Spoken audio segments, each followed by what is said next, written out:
Dernier journal d'information de cette journée. Madame, Monsieur, bonsoir. Le sommaire de cette édition. L'unité des acteurs du football ivoirien à l'appel des présidents de la FIFA et de la CAF reçus ce jour par le chef de l'État Alassane Ouattara. Gianni Infantino et Patrice Motsepe sont venus solliciter le soutien de l'État ivoirien pour la réalisation du projet de championnat panafricain interscolaire. 728 recrues de la gendarmerie nationale s'engagent pour la patrie, pour la loi. Présenté ce jour au drapeau national après 3 mois de formation sur les bases de ce corps d'élite, la 44e promotion de la gendarmerie, baptisée Engagement et Détermination, compte 34 femmes. Et dans ce journal, les causes des coupures récurrentes d'électricité, le micro a été tendu au service technique de la CIE. La baisse du niveau de l'eau dans les barrages hydroélectriques serait la cause des perturbations.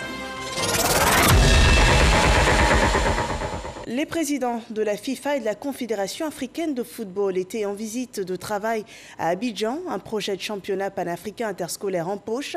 Ils ont été reçus à la présidence de la République ce mardi. Autre point abordé, l'actualité du football en Côte d'Ivoire et en Afrique, à savoir les prochaines CAN et l'élection à la présidence de la FIFA concernant la gestion de la fédération ivoirienne. Les acteurs du football ivoirien ont été invités à l'unité. Compte rendu d'audience avec Viviane Aima.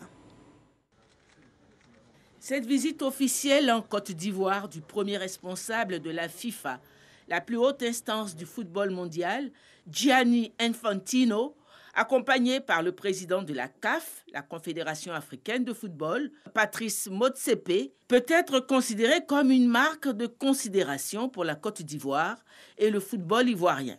Reçu ce mardi 4 mai, au lendemain de leur arrivée à Abidjan, par le président de la République Alassane Ouattara au palais présidentiel pour un entretien, le président de la FIFA et son délégué, le président de la CAF, ont tous deux souligné la place ascendante du football ivoirien sur l'échiquier du football africain et ont prôné l'union de tous les acteurs dirigeants du football en Côte d'Ivoire, condition indispensable pour l'organisation de la CAN 2023 dans ce pays, et ont approuvé la gestion du comité de normalisation mis en place depuis le 14 janvier 2021.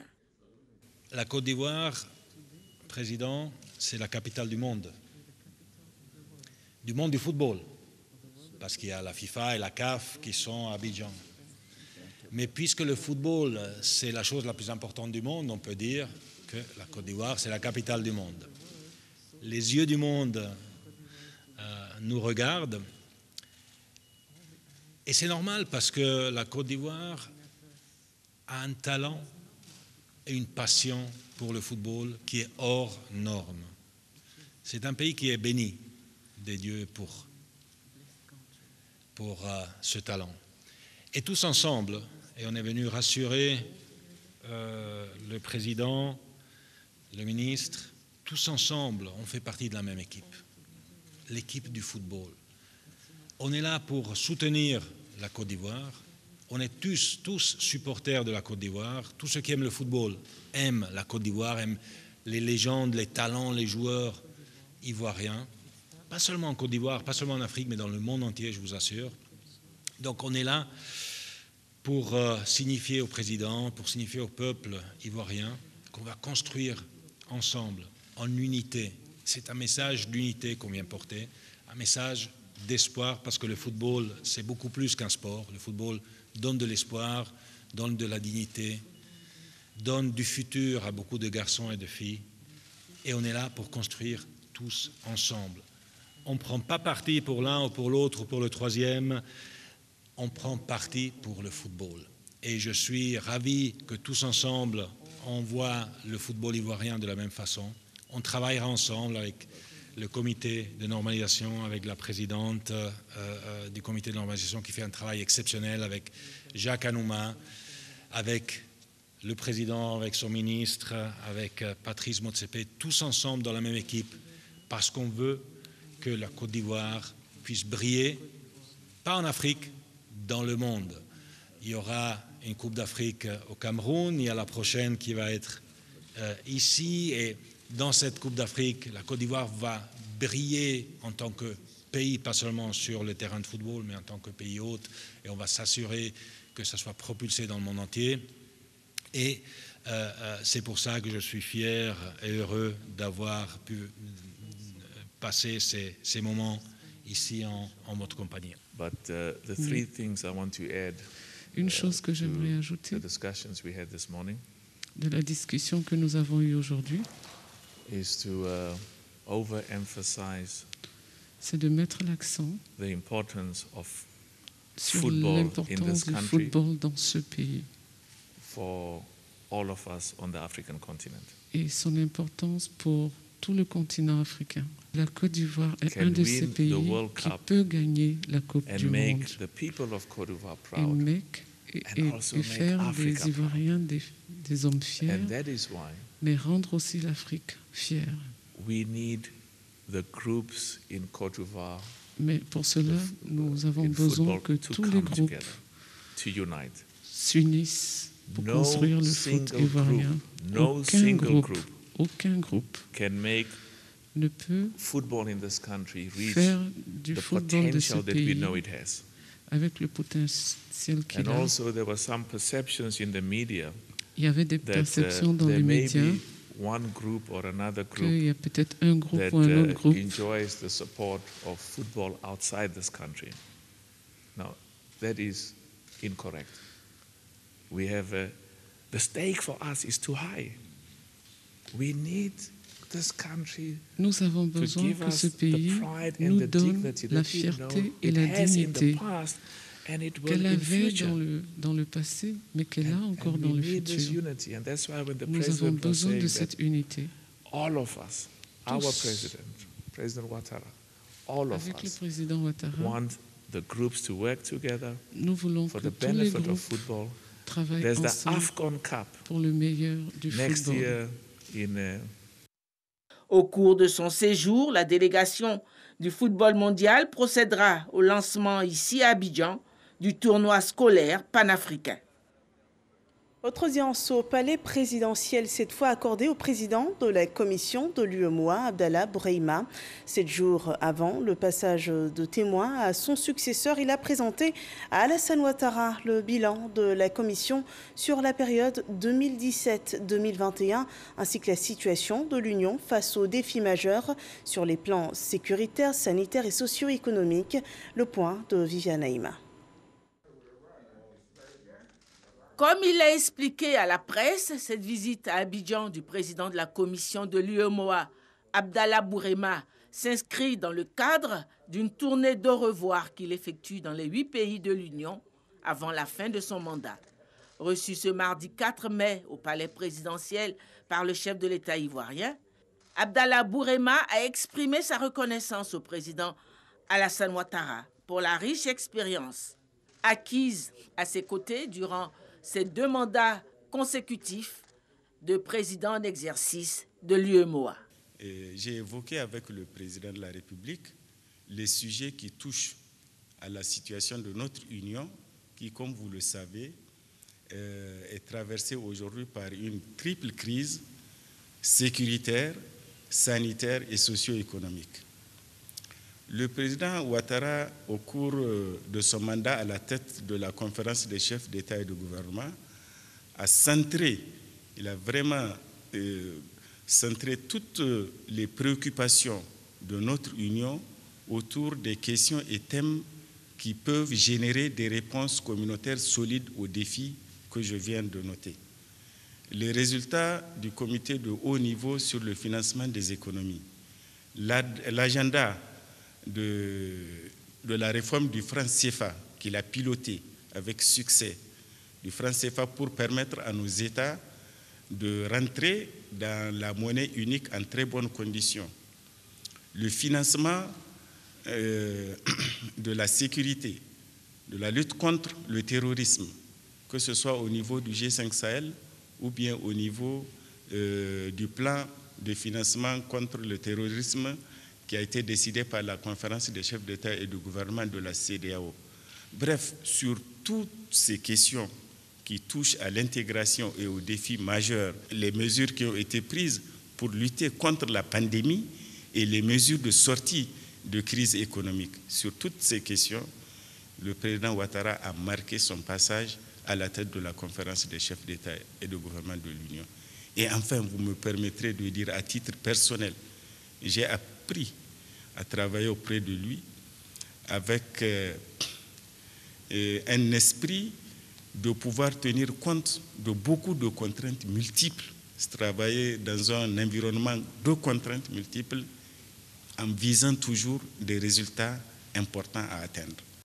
Pour rappel, c'est le 10 avril 2017 qu'Abdallah Bourema a été nommé par les chefs d'État de l'Union à la tête de la commission de l'UEMOA. La coopération entre la Côte d'Ivoire et la France, le président du Sénat, Jeannot Ahoussou-Kouadio, s'est entretenu avec l'ambassadeur de France en Côte d'Ivoire, Jean-Christophe Béliard. Les initiatives du Sénat en faveur des collectivités territoriales et la contribution des Ivoiriens de l'étranger au développement économique de la Côte d'Ivoire, voilà quelques sujets abordés au cours de cet entretien dont nous parle Herman Guivet. L'ambassadeur de France en Côte d'Ivoire, son Excellence Jean-Christophe Béliard, reçu en audience par le président du Sénat de Côte d'Ivoire, Ahoussou-Kouadio Jeannot. Une audience marquée du sceau de la courtoisie. Jean-Christophe Béliard, heureux de rencontrer le président du Sénat ivoirien, Ahoussou-Kouadio Jeannot. Au menu de leurs échanges, plusieurs sujets qui relèvent de la coopération franco-ivoirienne. Le président a bien voulu me parler d'un certain nombre d'initiatives, notamment ce forum sur les collectivités locales. Et ça, c'est très important, les collectivités locales, parce que c'est là que beaucoup de choses se passent. C'est un niveau important de la démocratie. Donc nous avons fait le point là-dessus. Nous avons aussi fait le point sur les échanges, les relations entre le Sénat de la Côte d'Ivoire et le Sénat français. Le président du Sénat français était en Côte d'Ivoire il y a un an, il s'est rendu à Yamoussoukro.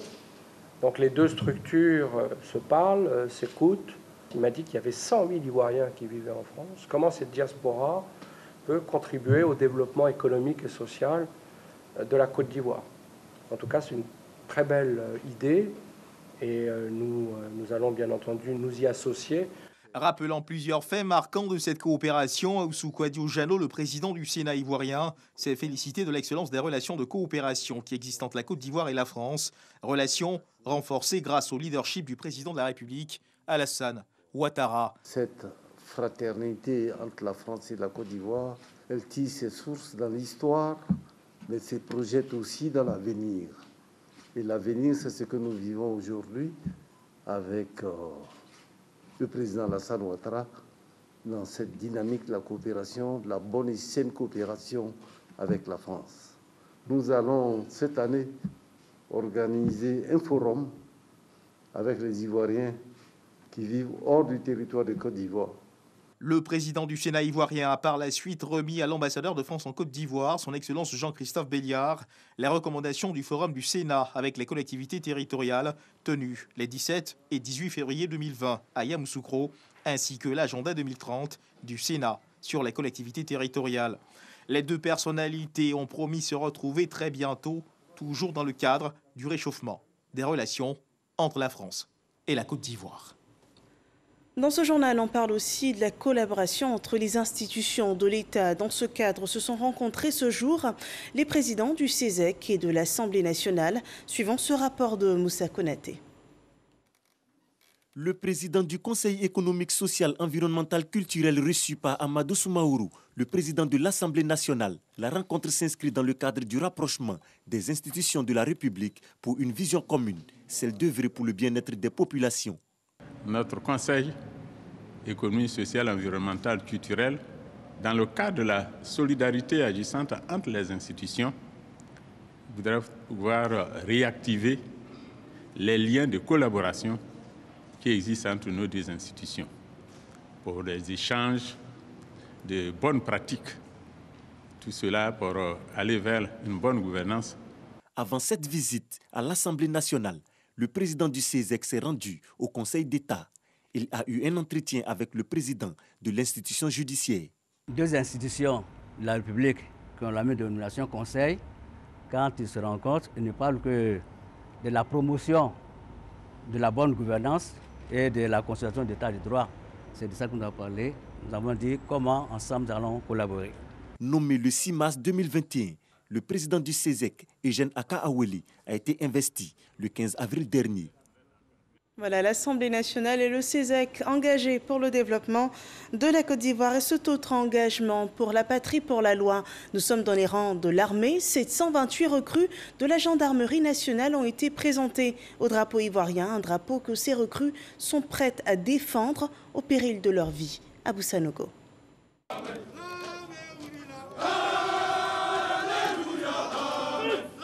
Et ils ont librement choisi d'intégrer la gendarmerie nationale. Depuis leur admission à l'école de gendarmerie d'Abidjan, temple de la discipline, sanctuaire du métier des armes, ils n'étaient jusqu'alors pas encore jugés dignes de participer aux cérémonies officielles, le temps d'être suffisamment imprégnés des fondements du drapeau national.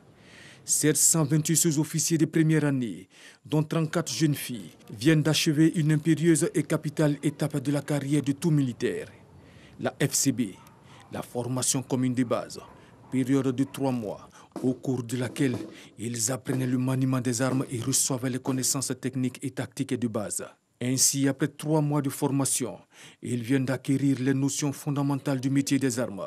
Ces 728 sous-officiers de première année ont, en présence du ministre d'État, ministre de la Défense Téné Birahima Ouattara, été présentés officiellement au drapeau.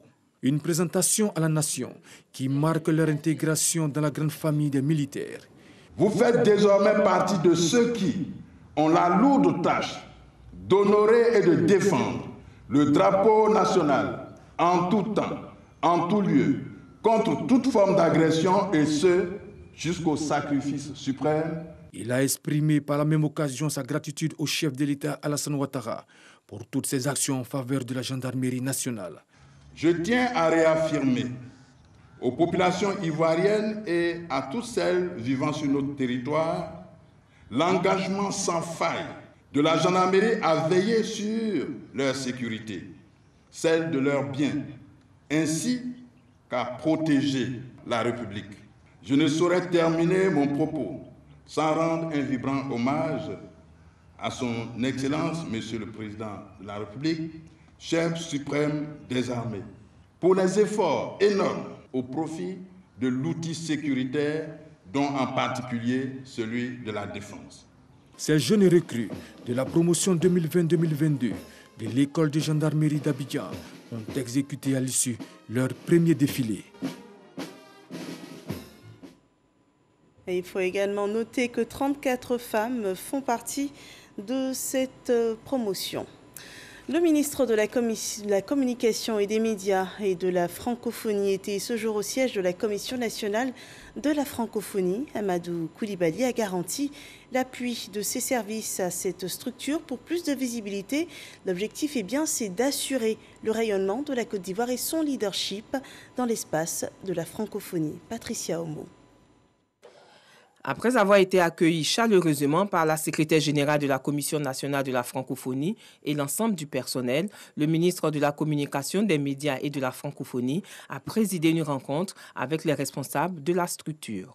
Au cours de cette séance d'échange, Diaby Mouminatou Bari a présenté les missions, les difficultés et les projets de la Commission nationale de la francophonie. Il était important pour nous de le recevoir pour recueillir sa vision qu'il avait pour un meilleur positionnement de la Côte d'Ivoire dans l'espace francophone et pour une meilleure visibilité des actions et des valeurs de la francophonie en Côte d'Ivoire.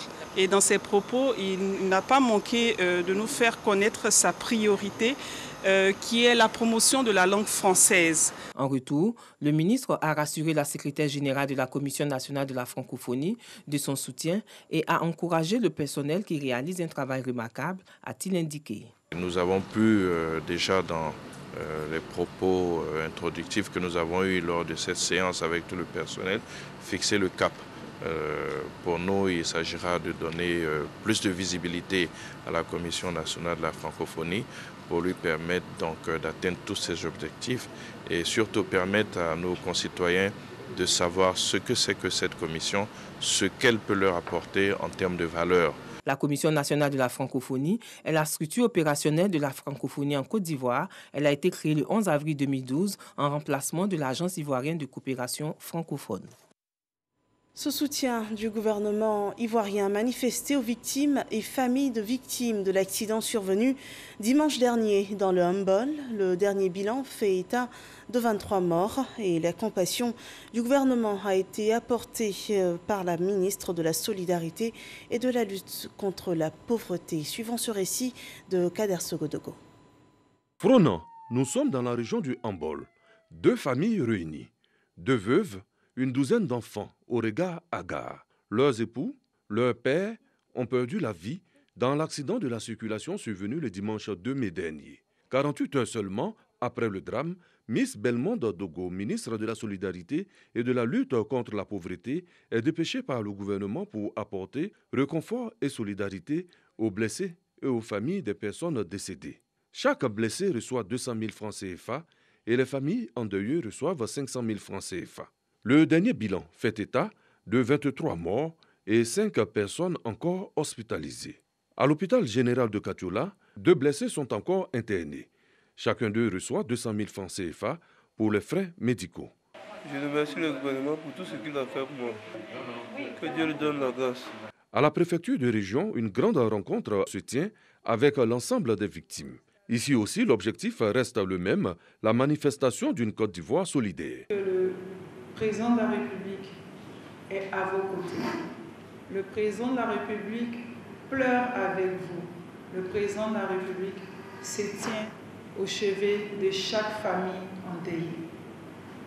Nous sommes venus vous dire 23 morts en une journée, ça fait beaucoup. Le soutien gouvernemental est bien apprécié par l'ensemble des victimes à travers leur porte-parole. Votre promptitude démontre une fois encore la grande considération que le gouvernement accorde à la vie de ses concitoyens. La famille, par ma voix, s'associe pleinement à cet élan de solidarité, à cet élan de réconfort moral sincère du gouvernement. C'est par une visite aux blessés internés au CHU de Bouaké que Miss Belmondo Dogo a terminé sa mission dans le handball et le gbeke. Ici, en plus de 200 000 francs reçus par chaque blessé, la ministre a décidé de prendre en charge les frais chirurgicaux. Elle a également félicité le personnel du CHU de Bouaké pour la bonne gestion des accidentés reçus. À présent, ces précisions sur les perturbations qui entraînent l'indisponibilité de l'électricité dans certaines communes d'Abidjan et l'intérieur du pays depuis bien quelques semaines.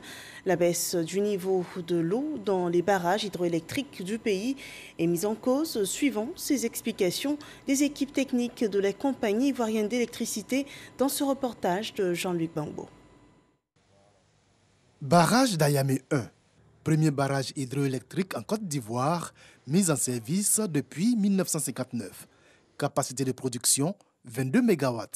Mais depuis plusieurs mois, la baisse du niveau d'eau a considérablement réduit cette capacité de production. Lorsque l'eau monte jusqu'au niveau, ce qu'on appelle le niveau 90,5, c'est le niveau, on va dire, d'utilisation, on a 1088 millions de mètres cubes. Et aujourd'hui, avec le niveau qu'on a, on n'est qu'à 342 millions de mètres cubes. C'est-à-dire 3 fois moins, sinon moins de 3 fois moins. Tout ce que vous voyez devant là, en temps normal, est immergé. On ne voit pas. Aujourd'hui, on est vraiment en dessous. Et ça fait que les machines ne tournent pratiquement que le soir. Une réalité qui ne se limite pas qu'au barrage d'Ayamé 1. Par exemple, Kossou, le lac de Kossou, qui est un grand lac qui fait quand même, lorsqu'il est plein, 1800 km². En situation normale, à cette période de l'année, on devrait être autour de 187, le niveau 187. Mais aujourd'hui, où je vous parle, on est à 181, quelque chose. Il y a 6 mètres en dessous aujourd'hui. C'est la même chose pour le barrage de Bio. Donc c'est généralisé, il y a une sécheresse quand même qui court et qui est très forte aussi. Le manque d'eau, principale matière première de l'énergie hydroélectrique, entraîne ici un fonctionnement à temps partiel de l'usine de production. Dans notre activité, pour produire de l'électricité, on a besoin d'eau. Et ces machines sont à l'arrêt disponibles. C'est parce que nous avons un problème d'eau qu'aujourd'hui, la gestion est faite depuis Abidjan. Quand le dispatching a besoin des machines, ils appellent dans la salle de commande. Le collaborateur fait ses manœuvres, il démarre et puis il coupe à la demande du dispatching. et il le met à la puissance demandée. Ayamé 1 ne produit plus que 12 MW, limitant ainsi sa contribution au mix énergétique national. L'énergie ne se stocke pas. Tout ce qui est produit est consommé. Nous, on produit. Quand on nous demande de produire, on met sur le réseau. Maintenant, par derrière, ce que le dispatching en fait, bon, ça c'est un autre processus. Tout ce qu'on me demande, c'est d'avoir des machines disponibles et avoir de l'eau, parce que je suis limité par l'eau. La longue saison sèche qu'a connue la Côte d'Ivoire est la principale cause de la baisse drastique du débit des barrages du pays. À Ayamé 1, cette situation n'a plus été vécue depuis 1984. La baisse de l'eau dans les barrages hydroélectriques, une raison des perturbations du réseau électrique en Côte d'Ivoire. Et au niveau sanitaire, les autorités enregistrent une baisse des cas de contamination au Covid-19, mais le virus circule encore. Il faut toujours veiller au respect des mesures barrières. Voyons d'ailleurs le point Covid de cette journée.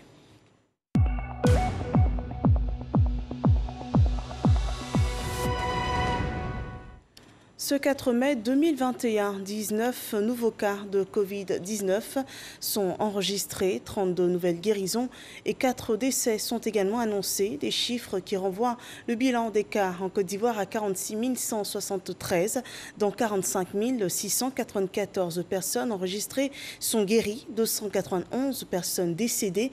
Il reste encore 188 cas actifs. La campagne vaccinale en cours, elle enregistre 183 301 personnes vaccinées contre la Covid-19 en Côte d'Ivoire.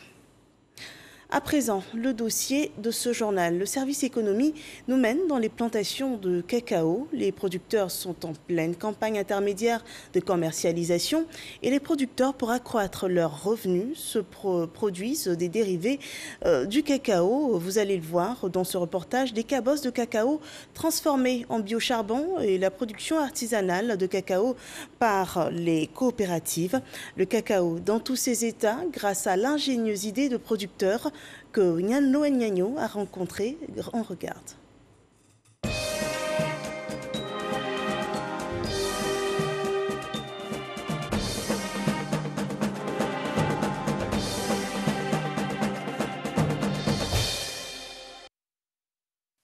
Le cacao, l'or brun, des producteurs à la recherche des ressources additionnelles. Ici, à Aboville, Sawadogo Moussa explore la voie de la transformation artisanale des fèves de cacao. Nous avons décidé de faire la transformation pour avoir une plus-value, pouvoir aider les producteurs. Parce que seulement vendre, il arrive à un certain moment où on ne peut plus exporter et le prix, les prix deviennent autre chose et nous avons préféré transformer pour que les planteurs puissent avoir un peu plus. Avec les moyens de bord, il s'est équipé pour une transformation à sa dimension. Les machines que nous avons, c'est des trucs de façon artisanale. Maintenant, on a modernisé un peu, mais il a encore besoin de grosses machines pour pouvoir faire de la quantité. Tout commence par là. On broie le cacao ici. Et si on broie, quand on broie là, il ne sort pas en bas là. On a commencé un peu. Au fur et à mesure, on saura comment on doit faire. Avant, c'était en main, on faisait particulier. Maintenant, on a eu la machine. Et puis, on a essayé de faire la machine. On a vu que ça répond. À l'analyse, Moussa Sawadogo se rend compte de la pertinence du projet. Avec 1 kilo, par exemple, on arrive à faire 6 à 7 tablettes de 1500. Il y a le sucre aussi qui vient, il y a les autres qui viennent s'ajouter. Mais quand on arrive à transformer, c'est largement rentable.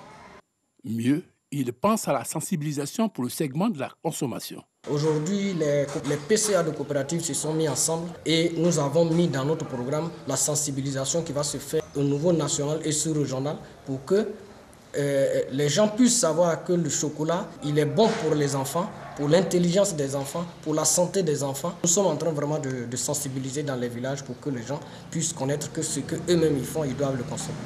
Loin de la Soubré, campement Kobelagui, Konebdougou. Nous sommes à environ 15 km de la capitale de la région d'Al-Nawa. Ici, Smauro Lanciné. Depuis 1 an, les déchets des cabosses de cacao lui permettent d'avoir des ressources additionnelles. Avant, on jetait les cabosses. Mais Dieu merci, aujourd'hui, grâce à la société, on prend tout aujourd'hui pour payer nos petits qui mangent, payer mon sac de riz et puis Vraiment, où il n'y a pas cacao, même avec cabos, on prend pour se défendre. On prend pour se défendre. Bon, un sac, on prend avec nous. Si c'est nous-mêmes on remplit un peu, on l'envoie, on prend à 400. Mais si je donne ça, eux-mêmes viennent prendre ici, c'est à 200 francs. Mais avec ça, vraiment, on gagne. Sur le sentier qui mène au campement, des sacs remplis de déchets sont déposés ça et là, signe de l'adhésion des producteurs de la localité. À l'origine, la vie économique des déchets du cacao, les résultats de recherche de Jean Regnard Boyibi. Nous nous sommes rendus compte que les plantations de cacao étaient inondées, étaient pleines de cabosses qui étaient inutilisées depuis plusieurs années.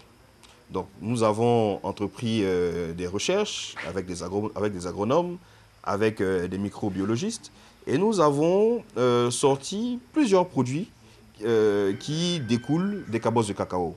Parcourons le processus de transformation des déchets des cabosses de cacao en produits finis, tels le savon, le charbon et la potasse. Sur la question du process, on a fait autour de 4 mois de recherche pour pouvoir arriver à nos fins. Pour les cabosses, donc, il faut pouvoir récupérer les cabosses dans des sacs, pouvoir les stocker. Une fois que le stockage est fait, il y a un programme de séchage qui est amorcé. Donc après le programme de séchage, nous passons maintenant à la carbonisation. Donc nous avons un four que nous avons confectionné nous-mêmes, qui ne produit pas de fumée. Donc c'est dans ce four-là que nous carbonisons les cabosses pour produire le charbon. Et après la carbonisation, nous avons une phase de broyage et de tamisage. Et c'est à ce moment-là que nous avons un produit fini que nous allons soit presser pour avoir des briquettes, soit vendre à l'État pour tout ce qui est produit cosmétique. Pour nous convaincre du potentiel de l'initiative, nous avons rencontré 3 restauratrices. Elles utilisent du charbon de chauffe. C'est très bon, tu prépares ça dur, c'est durable quoi. Mais quand tu allumes là, pour que ça se teigne, en tout cas c'est toujours là. Tu fais beaucoup de trucs avec ça. La première fois qu'il m'a envoyé, le charbon était faible. Il y avait assez de fumée dedans. Donc il est venu me demander, j'ai expliqué. Mais pour aujourd'hui, c'est chouette. Au départ, quand j'ai regardé, j'ai trouvé ça un peu bizarre. C'est quoi ça là? Bon, c'est charbon, faut essayer. Quand j'ai essayé, j'ai vu que c'était bon. Ça s'allume, ça ne noircit pas, ça ne fait pas... Son feu est doux au fait. Encourager la petite transformation. Vulgariser la valorisation des déchets du cacao dans les 13 zones de production.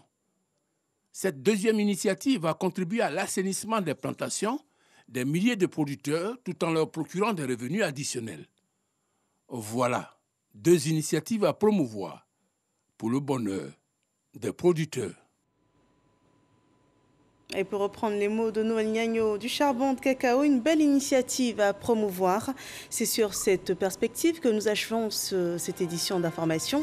Merci de nous avoir suivis. Retour de l'information sur RTI 1 demain dès 6h30. Excellente fin de soirée chez vous.